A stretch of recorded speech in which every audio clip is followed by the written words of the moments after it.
دیکھیں دوستو، domestic workers کا جو اقامہ ہوتا ہے اس میں کتنے ٹائم ہونا چاہیے دوبارہ رینیو کرنے کے لیے، اور بڑے اقاموں میں کتنے ٹائم ہونا چاہیے دوبارہ یعنی 1 سال کے لیے رینیو کرنے کے لیے۔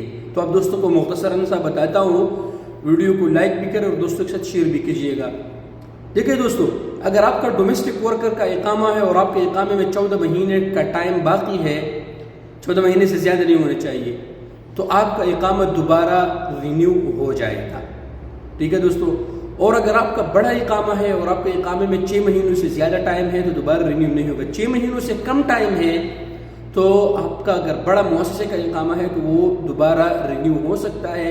شرط یہ ہے کہ آپ کے اقامے میں 6 مہینے سے کم ٹائم ہونا چاہیے، 6 مہینے سے زیادہ نہیں ہے، اور اگر چھوٹا ہے تو 14 مہینے سے کم ٹائم ہونا چاہیے، 14 مہینوں سے زیادہ ٹائم نہیں ہونا چاہیے۔